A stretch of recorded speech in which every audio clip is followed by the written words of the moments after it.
Syria से लेकर Gaza तक, यूक्रेन से लेकर तेहरान तक, हर जगह सिर्फ दो बातें चल रही हैं यार कि असली दुश्मन कौन है, पहले किसे खत्म किया जाए। यहां ईरान और रशिया एक साथ आए तो अमेरिका और इजराइल ने एक कोल्ड वॉर को ब्लड वॉर में बदल दिया। यार ये सिर्फ एक लड़ाई नहीं है, ये आने वाले विश्व युद्ध की शुरुआत है। इस युद्ध का एशिया पर क्या असर पड़ेगा, हिंदुस्तान क्या रिएक्शन लेगा, ये हम सब जानेंगे। लेकिन सबसे पहले क्या मोसाद को इतनी इंपॉर्टेंट इंफॉर्मेशन कैसे पता चलती है यार? क्या मोसाद के एजेंट कोई भगवान है, कोई जिन है, या कोई आत्मा है, या कोई सुपर शक्ति है जिन्हें हर चीज पता चल जाता है? उन्हें पता चलता है कि यार ईरान के टॉप कमांडर कहां पर रुके हुए हैं और वो 15 तारीख को एक एयर स्ट्राइक पर 7 कमांडर्स को मार देते हैं यार। उन्हें कैसे पता चलता है कि मुहसिन फखरजादी जो उनके न्यूक्लियर साइंटिस्ट हैं वो किस गाड़ी के अंदर मूव कर रहे हैं और 1500 किलोमीटर दूर से मोसाद उन्हें टारगेट करता है? उन्हें कैसे पता चलता है कि इस्माइल हानिया कौन से गेस्ट हाउस में, किस कमरे के अंदर, किस बेड पर सोने वाले हैं? ये सब कैसे पॉसिबल है? क्योंकि दुनिया के अंदर मोसाद सिर्फ एक ही चीज फॉलो करता है, this is not a war of weapons, this is war of deceptions. Because Mossad always believe by way of deceptions तो शॉल्ट्स डू वॉर। अगर मैं एक आसान भाषा में समझाऊं तो वो है कि तू दुश्मन से सीधा नहीं लड़ेगा, भ्रम फैलाएगा, उसको धोखे में रखेगा, और जब दुश्मन को यकीन हो जाएगा कि वो सेफ है तब तू उस पर अटैक करके उसे खत्म करेगा। ये थॉट है मोसाद का, इसी सिद्धांत पर काम करता है मोसाद। लेकिन आपको क्या लग रहा है यार कि इतना बड़ा मिडिल ईस्ट में जो हलचल चल रही है, और रशिया और यूक्रेन का लगातार वॉर हो रहा है, और लगातार इजराइल और ईरान का युद्ध, ये एक ही दिन के अंदर पॉसिबल है? यार आज हम लोग भी अगर हमारे पड़ोसी से हमारा झगड़ा होता है ना तो हम प्लान करते हैं यार एकदम से पड़ोसी से झगड़ा नहीं करेंगे। हम सोचते हैं, विचार करते हैं, मौका ढूंढते हैं, क्योंकि हमें पता है अगर हमने अपने पड़ोसी को नुकसान किया तो कल वो भी पुलिस स्टेशन में जाएगा और हमें क्या हो सकती है, प्रॉब्लम्स। यहां तो बात देशों की है यार।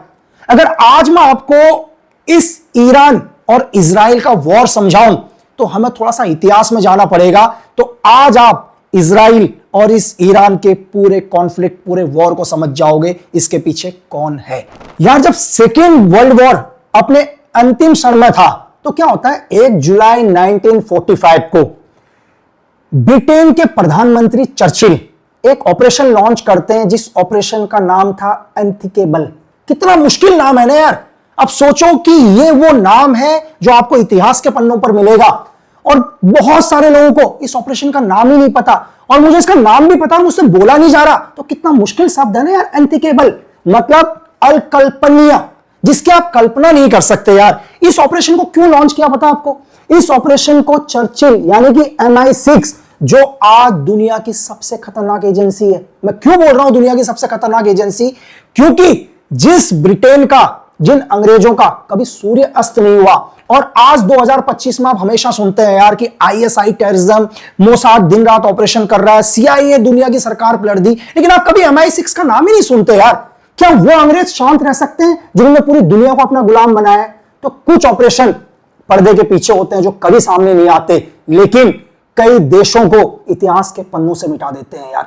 तो यही वो ऑपरेशन था जो 1945 से चल रहा है और आज भी लगातार चल रहा है। ये मैं क्यों कह रहा हूं आज भी लगातार चल रहा है, आप धीरे धीरे समझोगे। इस ऑपरेशन का पहला टास्क क्या था MI6 का? इनका पहला मकसद था कि वो सारे देश जिन्होंने जर्मनी, इटली और जापान के खिलाफ युद्ध लड़ा, मतलब नाजियों के खिलाफ युद्ध लड़ा, अब उन सबको क्या करो, आपस में लड़ा दो, क्योंकि वो पावरफुल नहीं बनने चाहिए। इनका पहला मकसद था USSR को खत्म करना, क्योंकि इन्हें पता था कि USSR आने वाले टाइम में इस दुनिया का सबसे बड़ा सुपर पावर बनेगा। तो MI6 के इस ऑपरेशन के लगातार चलते हुए 1991 में USSR टूट गया यार। और जब USSR टूट गया ना, तो ब्रिटेन की MI6 या CIA को यह नहीं पता था कि रशिया भी एक निकलकर आगे चल के इतना पावरफुल बनेगा। और रशिया धीरे धीरे पावरफुल बना, रशिया की इकोनॉमी पावरफुल बनी, और रशिया धीरे धीरे क्या किया, दुनिया पर अपना होल्ड जमाता गया। लेकिन MI6 रशिया को किसी भी कीमत पर पावर में नहीं देखना चाहता था यार। अब उसे किसी भी कीमत पर रशिया को भी खत्म करना था। तो MI6 और CIA ने मिलकर ऑपरेशन कि किसी भी कीमत पर क्या करना है, रशिया को बैकफुट फेंकना है।